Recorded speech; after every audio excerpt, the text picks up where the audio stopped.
Welcome to the McCombs Wellness Collective podcast, where we aim to improve overall health and wellness of the UT McCombs MBA community through promoting healthy habits and sharing personal wellness stories. Many stressors can emerge during an MBA, and we hope that this podcast will help you prioritize your health during your time at McCombs and onward through the rest of your life.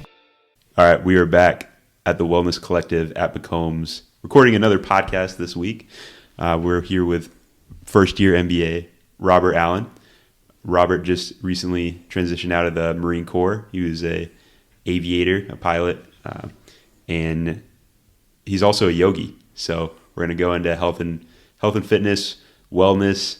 He's leading the charge of this new group of with the Wellness Collective. Already set up a tour of the center there in McCombs. So really appreciate what you're doing with the club, Robert, and thanks for coming on the podcast. I appreciate you, man. Thanks for having me, and thanks for everything you're doing for the club as well. I appreciate it. And so I want to start with your story and finding your way into the Marine Corps, just how that went. I know you're an officer, so where did you go to college and why the Marines?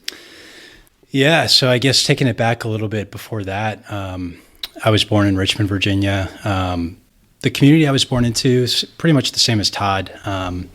It's kind of a sheltered bubble, you could say. Very predictable life kind of set out in front of you. Really good support systems, some good role models. But for me, I was always a dreamer, and I was kind of raised that way, particularly by my dad. Like, we grew up on Star Wars, Lord of the Rings, those kinds of things. So I always knew that I think I had some big adventure ahead of me, and I was very sort of moral growing up. I was a kind of a dreamer, a big picture guy. So hadn't really figured out how that was gonna work yet, but went off to college at Sewanee, the University of the South. It's a small liberal arts college in Tennessee. Was never a great student growing up. I just couldn't really find my focus or my why, my reason for academics. But I was intellectual. I was curious, and I wanted to do something to make a positive impact in the world. When I was at Sewanee, I sort of stumbled on this program they have there, which is a student-run fire department.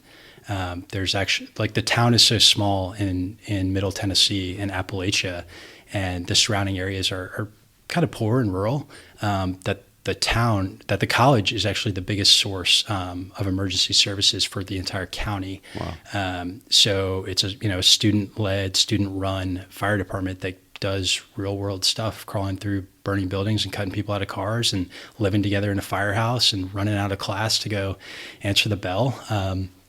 So found that was a way that I could finally sort of apply myself where academics wasn't it for me, through this thing that was meaningful. It was a mental and physical challenge. There was a lot of really positive camaraderie, and just really fell in love with that experience. And typically there's about one dude every year. There's 6 people in a class in that program.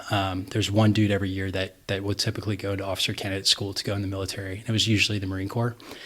So a guy a couple years above me who was sort of a mentor, and actually went on to be a Cobra pilot, he sort of guided me through the process of going to officer candidate school for the Marine Corps. You ask why the Marine Corps? Part of it was him. Part of it is, to me, the Marine Corps represented sort of the best. I didn't want to go into the military to just wear the uniform or get college paid for, or any of those other reasons. Everyone has their own reasons, and anyone who wears the uniform, I'm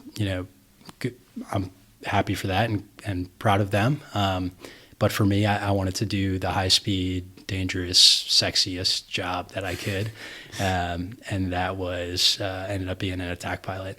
That's awesome. Marine Corps, yeah. That's awesome. And so doing a fire department in college, that's the first person I've heard do that. Mm-hmm. How you're talking about the physical challenge? Yeah. Were you ready for that? Were you athletic growing up, and what it was like being in the FFEs and the oxygen container, running around with that kind of stuff? Yeah.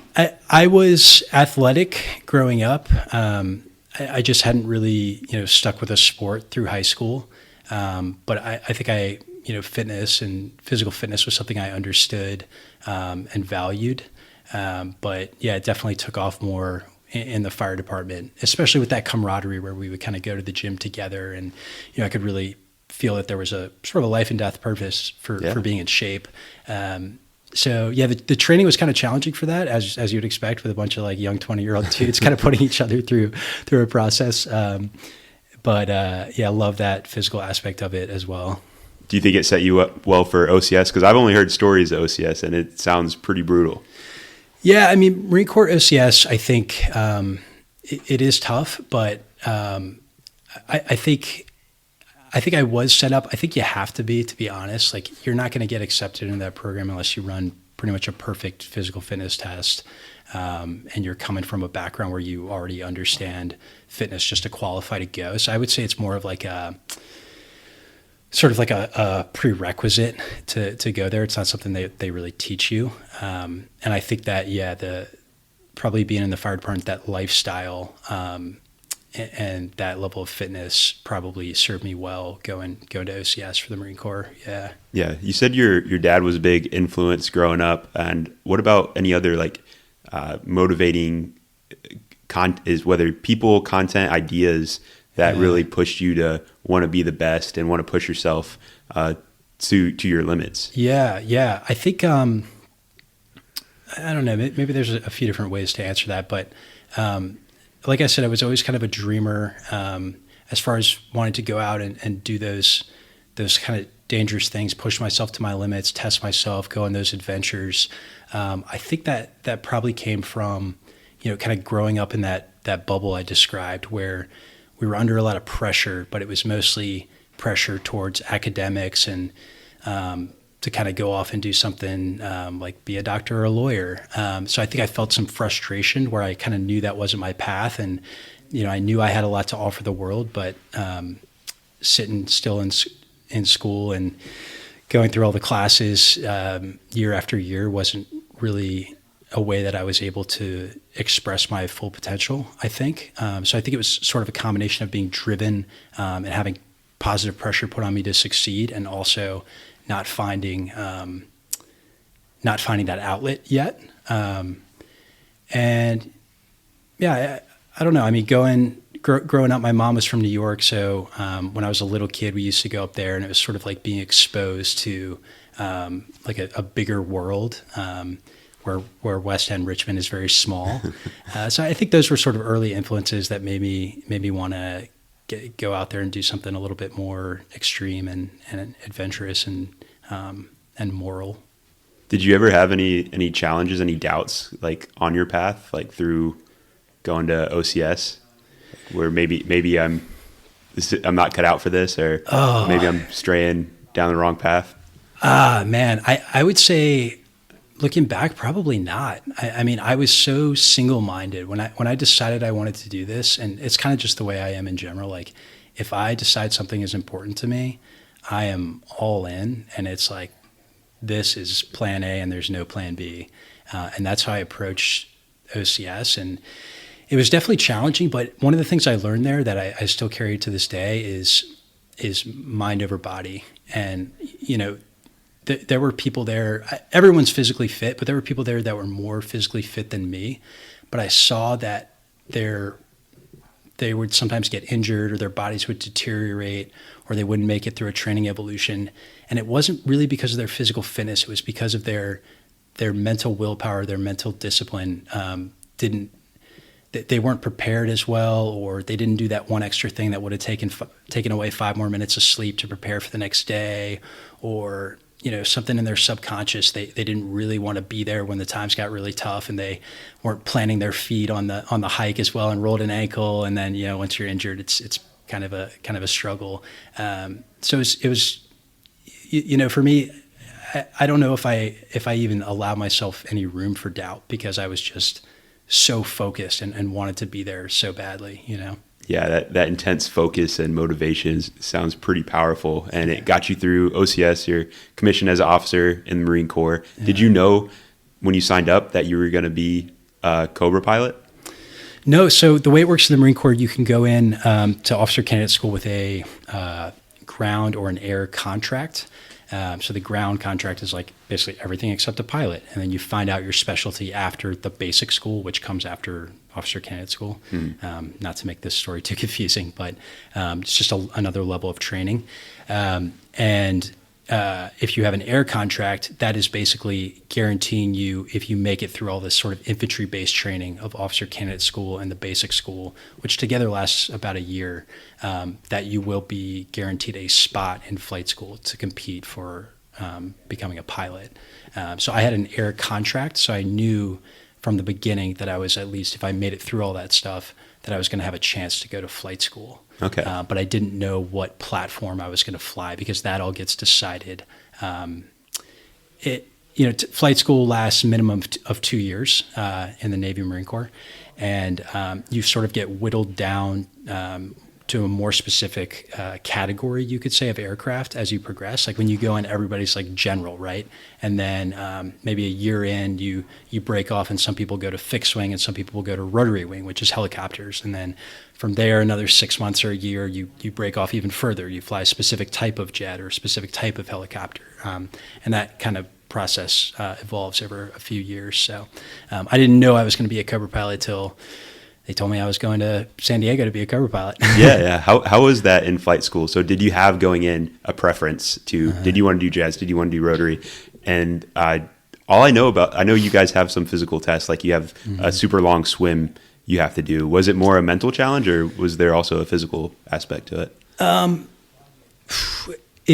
Flight school is extremely, extremely academic. It is, I would say, not terribly physically challenging, especially if you're coming, like we blend in Navy, Marine, Coast Guard, all the young officers that are going to flight school. It's all combined. We're all naval aviators when we get out. So that was where I was kind of able to realize, what's different about these different cultures and the different strengths. Not to toot the Marine Corps' horn or say anything bad about any of the other branches, because we all have our different strengths and weaknesses. But on the Marine Corps side, we were coming from all that pretty physically intense training. So the physical stuff in flight school was kind of a joke. I'll say it. I think the Marine Corps culture is way stronger than the Navy. And I love the Navy, but the Marines are next level. Yeah, pros and cons, man. I spent a lot of time with the Navy, and they do some things better than us for sure. But no, I mean, if you know how to swim comfortably and you're comfortable in the water, then I would say that flight school physical training was not hard. There were some things that were like, when you're flying the high performance aircraft in primary, which, you're pulling G's, wearing a G suit, some of that stuff can get tiring, and you do need to be physically fit to be able to keep your mental acuity, which directly translates to your performance. But other than that, you're not climbing hills and dragging people through the mud and, hiking all night and Marine Corps type stuff, Yeah, definitely more academic. And so did you always want to fly the Cobra?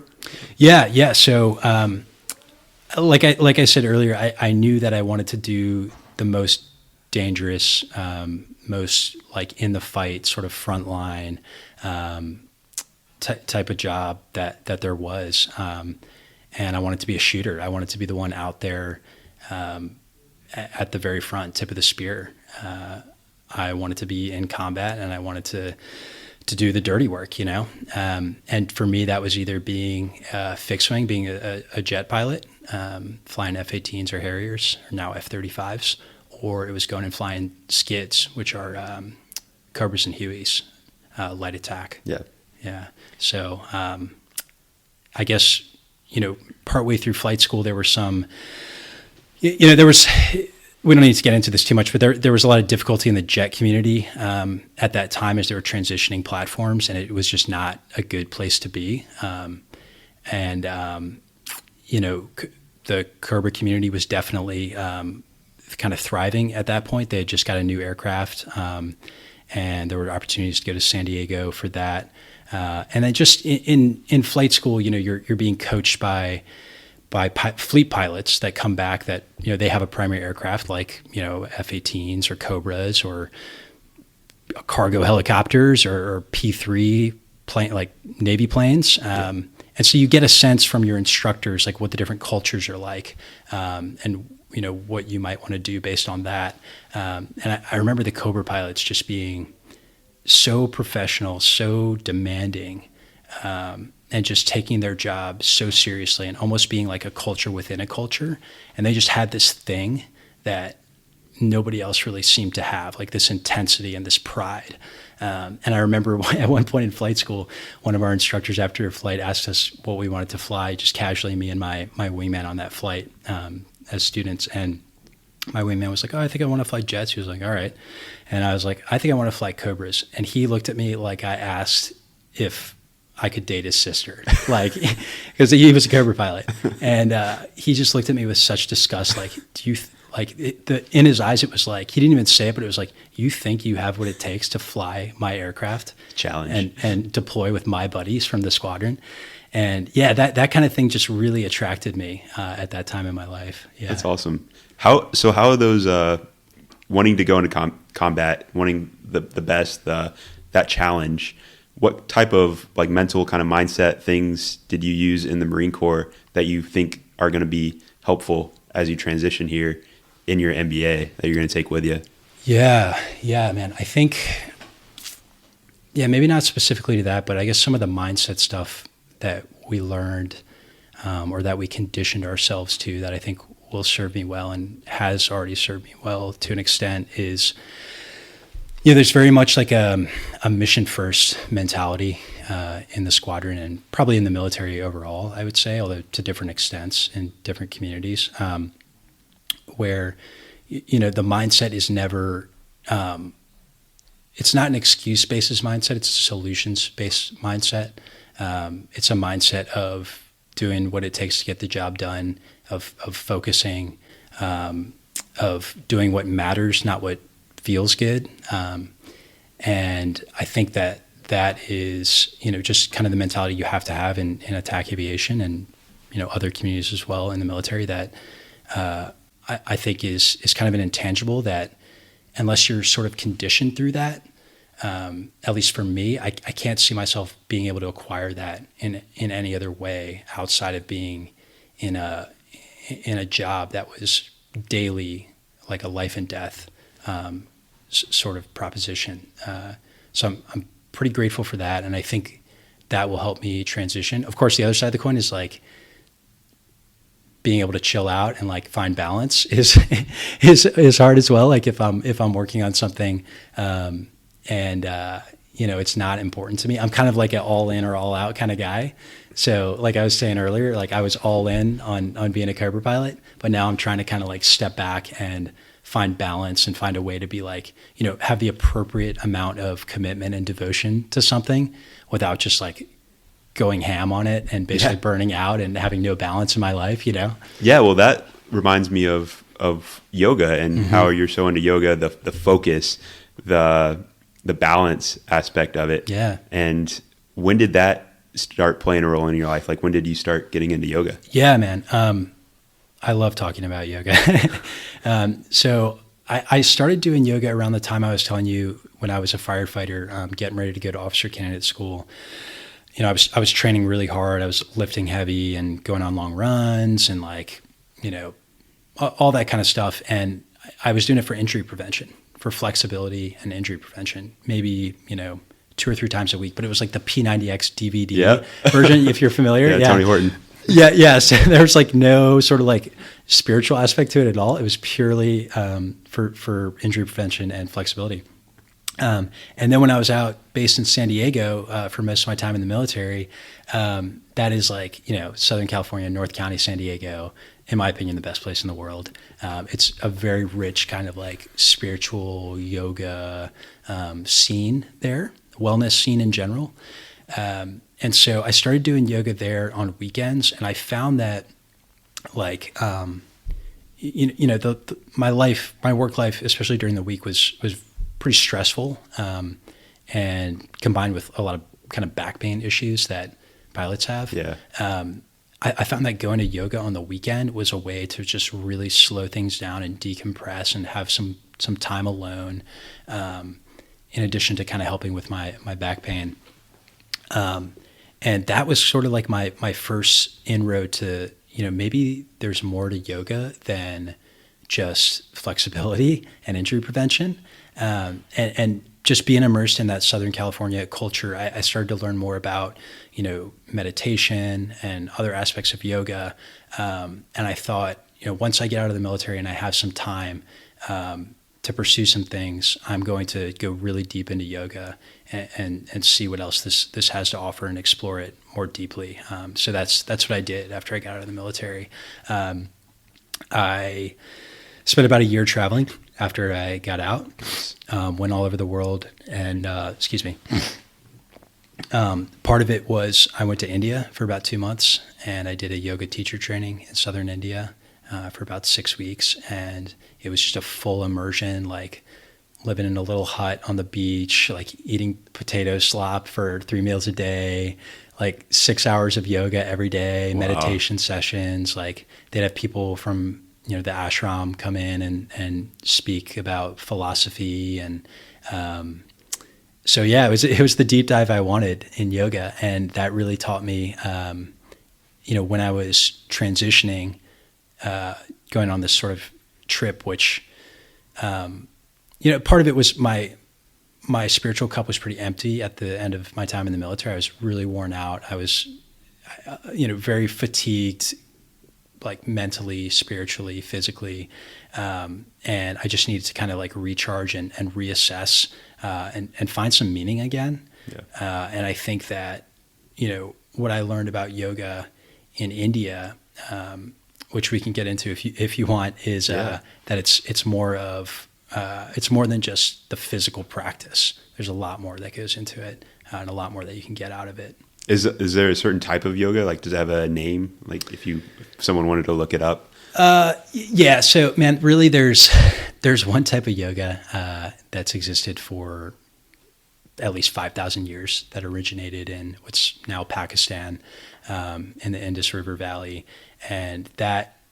So yoga is actually a comprehensive belief system similar to Buddhism, and it sort of grew alongside Hinduism in the Himalayan region.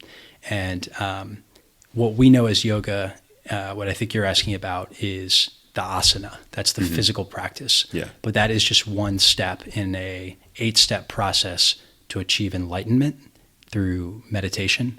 And the purpose of yoga, the physical practice, the asana, is just to be able to sit comfortably in meditation. That's like the whole reason. So, we in the West in the last, 50 years, really since, the Cultural Revolution brought in a lot of Eastern ideas, have made yoga into a lot of different things. But really, until that point, yoga was just hatha yoga. And now, since the 70s, 80s, and so on, there's been these other types of yoga to come up. So I'm a teacher technically in hatha and ashtanga, which is like, it's, I guess, more what you would think of as like Western yoga. It's more like a workout yoga. It's like a little bit more physically intense than hatha. Would you say, you talk about like the meditation aspect to it, is there also breathing to it? And do you ascribe to that? Absolutely. Yeah. So the breathing exercises, they call it pranayama. And basically what these ancient people figured out, that now we're saying, science has like figured out that there's a correlation between like breathing and your mental state and your physical health. And it's like, yeah, we have all this science now, but people knew this 5,000 years ago. Effectively what they realize is that when you are, say you're panicked, your heart starts to beat really fast, right? And you sort of have these like parasympathetic responses that your mind senses that you're, in danger or you're uncomfortable or whatever, and then your breathing sort of has a reaction to that. Well, they realize that you can kind of reverse engineer that by breathing and then dictating your state of mind through breathing. So what pranayamas, I guess, big picture do is they sort of help you to enter a state of mindfulness through controlling your mind through the breath. Yeah. So is that something you do every day, or how often would you say do that aspect of yoga with the breath work? You should do it every time you do yoga, and you kind of do. actually, if you're breathing properly during yoga, because you should be matching the breath with the movement. I meditate every day, or at least try to, and I do yoga almost every day. So I think between those two activities, where you're consciously controlling your breathing, I get a good amount of pranayama, but I don't really do any dedicated breathing exercises outside of meditation and the asana yoga. And it seems like those are, I mean, it all depends on how much effort you want to put in, but those seem easier to do every day to fit in your schedule than going to like a yoga class and spending, a couple hours somewhere. Whereas it seems like those breath work type things you can do really frequently from your house. I don't know. Yeah, you definitely can. You definitely can. I think that, for me, I talked about the 8 steps to achieve enlightenment. Mm-hmm. That's kind of what yoga is all about. And the breath work is like one of those steps. The asanas are one of those steps. Meditation is another one of those steps. So you're kind of like using these things to progress towards where you can actually sit in meditation comfortably and breathe properly for a long enough period of time that you can live in this conscious state to the point that you actually achieve enlightenment. And I think, there's yogis that meditate all day, every day that haven't achieved that enlightenment as it's described. But and I don't really aspire to balance that with what we're doing here either. But I think like for me, what I'm trying to say is like it's all part of a sort of a comprehensive system that has a whole philosophy that goes along with it. And it's not something that I think it's not something that I view in isolation of any of the other parts. Okay. Yeah. So it's way different than you popping in the P90X and press and play. And what I wish we're going to have to do a whole other episode. Are we out of time? We're running up on it, but I want to cover your India trip and how, whether it be a big takeaway you had or like a moment there that you can look back on and it's like, oh wow, this is really valuable to me. I'm really, really glad I did this. Yeah.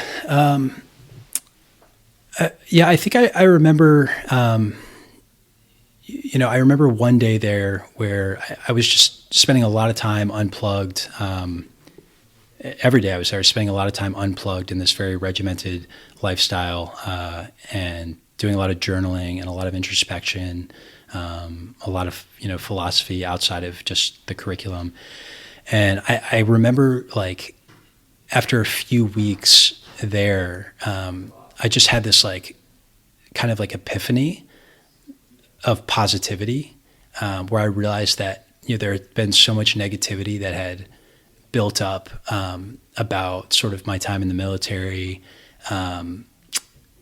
the way some things had transpired in the military, like losing some friends and all that, that I'd always had just such a negative view of the past. But, for some reason that day, I was able to view things in a very different light, and just see so many positives and just be so content and happy about that journey.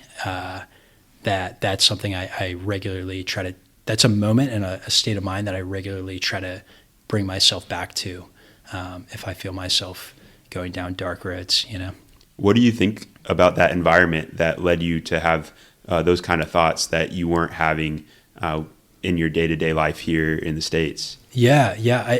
I think, well, at that point I hadn't been back in the U.S. for a couple of years actually, but I think the sort of total immersion was necessary for me. I think, I'm kind of a person of extremes. I've alluded to that already. Like I'm either all in on something or I'm all out. Like if I'm all in, it's like my main focus. And it's difficult for me to balance. So I think being in that yoga environment where it was so isolated, on this little beach in southern India, and there's just like 3 or 4 people there, and we are grinding on yoga from before sunup till after sundown. I think just being in that strong routine and like very physically challenging routine as well just enabled me to drag myself forcibly out of the state of mind that I had been in prior. just really isolating all the variables, isolating my environment, almost like rehab, you could say. And that, I think, is really what enabled me to really dig deep and address some things that were like really at the root of my upbringing and my belief system, just very, very much down to my core, and sort of rewire myself, rewire the way I view the world in a more positive and enlightened way, with the benefit of all the experiences that I'd had to that point, both positive and negative. Yeah, this I love to hear it, because I think this is the stuff that's really valuable, and why I like pushing health and wellness is because it's not automatic.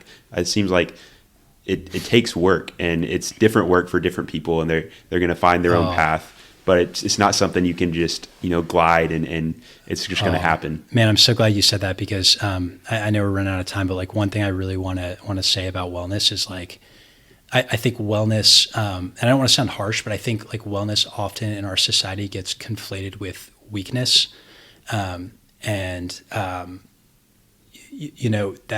wellness is hard work, and like meditation and yoga. Meditation is not being alone, like with your thoughts and just like daydreaming. It is like a workout for the brain.